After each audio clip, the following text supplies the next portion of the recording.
So, who will Georgia start at quarterback against Auburn? This really is the question of the week, not just at Dog Post, but probably across the SEC. Dean Legge from Dog Post, making a smarter Georgia fan.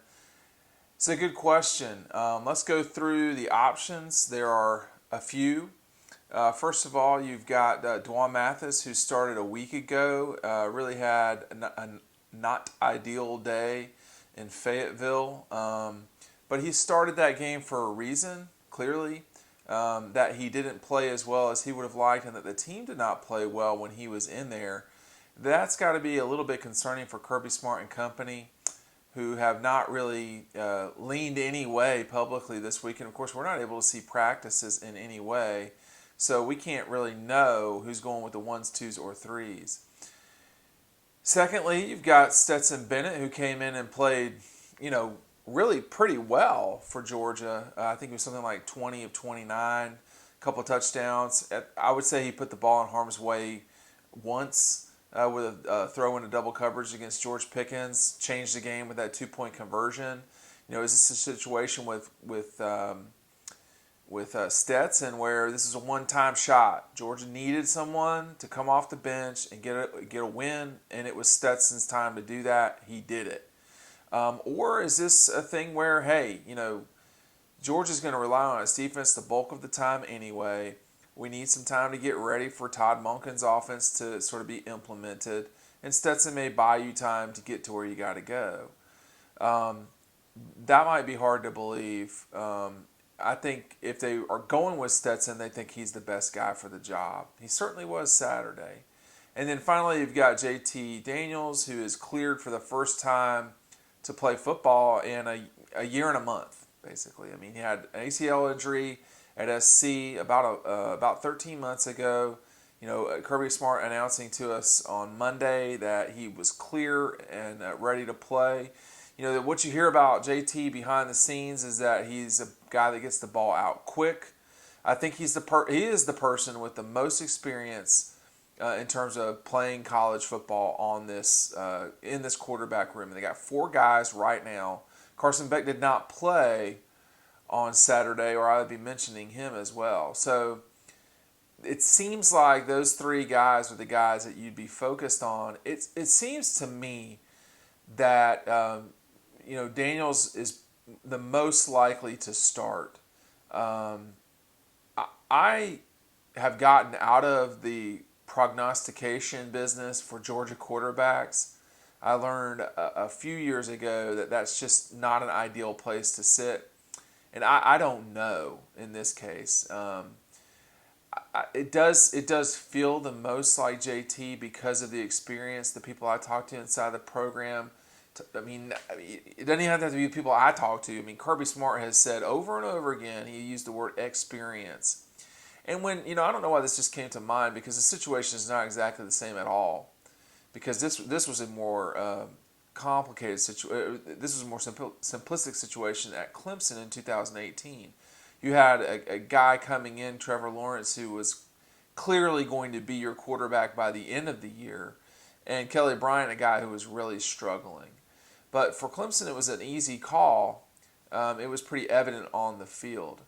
We're in October, but we're not even 2 games in the season, and so it's not evident. This is not a situation like, this might be more like what Jalen Hurts and Tua went through in 2017, when Tua played a bunch. When Jalen played a bunch, but Tua was probably the guy that was the better prospect at the end of the day.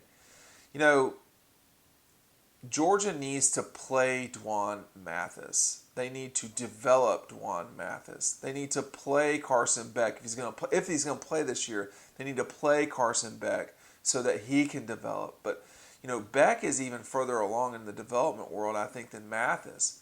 There's a lot to like with Dwan Mathis. If you watch the game, certainly if you watched it live, I'm not sure if TV catches how quick and fast Dwan Mathis is. He's got to be more accurate. He's got to be more decisive. He's got to get rid of the ball when the plays are there to be had. That did not happen Saturday. If JT Daniels, Stetson Bennett are going to be guys that get the ball out quick, hard to argue they shouldn't be the quarterback for the season. But even if they are, my view of the world is that Mathis is such a raw talent that you have to develop him into a quarterback. Excuse me. By the time that you have raw guys develop, they are almost never in the spotlight the entire time. That's the difference here with Mathis. He's going to be in the spotlight because he's the quarterback. And then you hear all of these rumblings behind the scenes. Not from morons either, from people that know a little bit. They really liked Mathis a lot.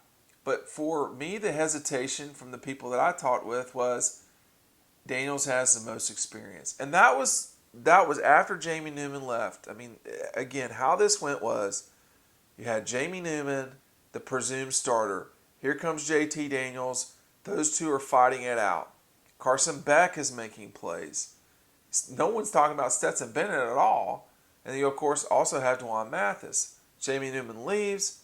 I'm told by people that I trust and have trusted for a long time who see the practices that, Newman had not won the job, Daniels had not won the job, and neither of them had lost the job, but Newman decides to leave, for whatever reason. COVID, hadn't won the job, got a sense that he might not win the job. I don't know about that last. That last part's conjecture on my part. But it sounded at the beginning of September like it was going to be Daniels. He's not cleared. He's not cleared. He's not cleared. He's not cleared. Here comes the Arkansas game. He's still not cleared. We still don't know what we need to know.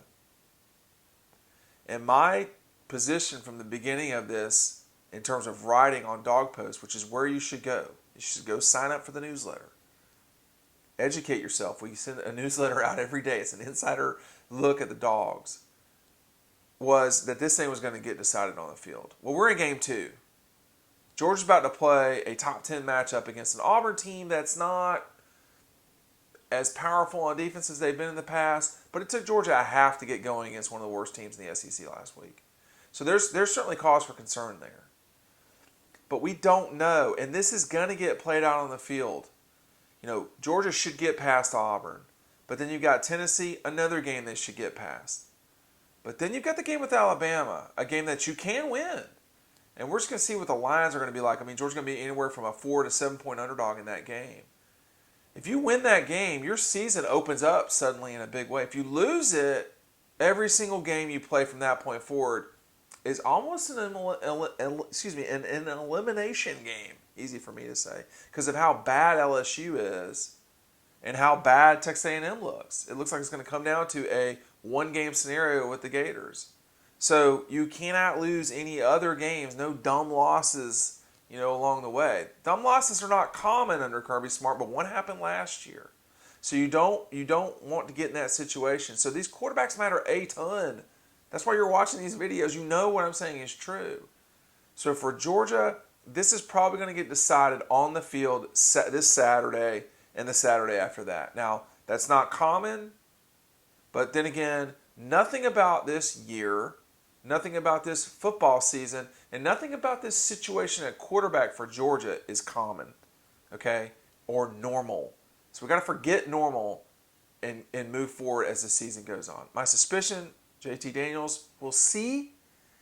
My suspicion is we're not just going to have one quarterback, though. Okay, so it's going to be someone. Be curious to see if Stetson gets back in there. We'll just see. Hey, look, check out this newsletter. Make sure you're signing up for it. It goes to your inbox. I see you about once a day on YouTube. I see you all the time on the website. That's why you need to sign up for the newsletter. There's a link. Click it. Put your email in there. And we'll see you on the website.